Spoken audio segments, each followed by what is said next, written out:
بسم اللہ الرحمن الرحیم۔ شروع اللہ کے نام سے جو بڑا مہربان نہایت رحم والا ہے۔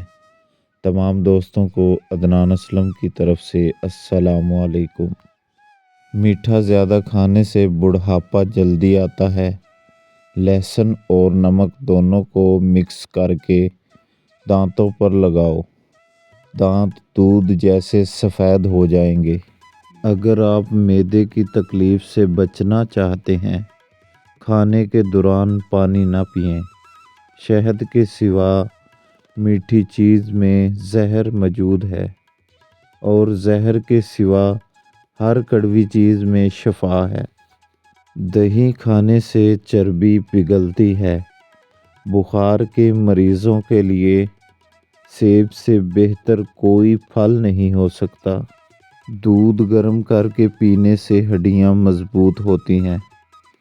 دودھ میں زیرہ ڈال کر پیو، آپ کا پیٹ کبھی باہر نہیں آئے گا۔ رات کے وقت چائے پی کر مت سونا، چاہے اس سے آپ کو پیشاب کا انفیکشن ہو سکتا ہے۔ اگر دل کی بیماری سے بچنا چاہتے ہو تو ناشتے میں پیاز کا استعمال ضرور کریں۔ ایسا گھر جس میں جانداروں کی تصویریں لٹکی ہوں، وہاں رحمت کے فرشتے داخل نہیں ہوتے۔ پیشاب کے قطرے آتے ہیں تو سونف اور الائچی کو پانی میں ڈال کر پیو۔ نہانے کے فوری بعد سرما مت لگایا کریں، اس سے بینائی کے کم ہونے کا خدشہ ہے۔ جو عورتیں چلغوزہ کھاتی ہیں وہ عورتیں جلدی بوڑھی نہیں ہوتی۔ سونف کھانے سے نظر تیز ہوتی ہے۔ رات کو کھانا کم کھانے سے موٹاپا کم ہوتا ہے اور اچھا ناشتہ کرنے سے دبلے پتلے لوگ موٹے ہونے لگتے ہیں۔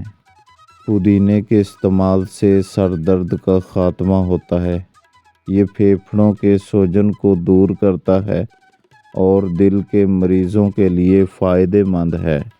رات کو نیم گرم پانی کے 2 گھونٹ پی لینے سے دن بھر کی تھکاوٹ ختم ہو جاتی ہے۔ تیز گرم کھانا کھانے سے دل کی بیماری لگ سکتی ہے، زبان جلنے کا خطرہ ہوتا ہے اور دانت ہلنے لگ جاتے ہیں۔ اگر کسی کو جادو ٹونے کا مسئلہ ہو تو بیری کے پتوں کو ابال کر اس پانی سے غسل کرو، جادو کا اثر ختم ہونے لگے گا۔ جو لوگ دوپہر کو قہوہ پیتے ہیں ان کا دماغ تیز ہو جاتا ہے۔ دن میں صرف 2 بار کھانا کھاؤ، بیماری نہیں ہوگی۔ اگر رات کو سوتے وقت اکثر ڈر لگتا ہے تو یہ وظیفہ یا رکیبو کی تسبیح اول آخر درود شریف کے ساتھ روزانہ پڑھیں۔ ہر دوسرے دن لوبیا کھانے سے طاقت والی چیزیں کھانے کی ضرورت نہیں ہے۔ تمام معلومات بہت اچھی ہیں، لیکن استعمال کرنے سے پہلے اپنے ڈاکٹر یا معالج سے مشورہ ضرور کریں۔ ویڈیو اچھی لگے تو چینل کو سبسکرائب کریں تاکہ ہماری آنے والی تمام ویڈیو آپ تک بر وقت پہنچ سکے۔ بہت شکریہ۔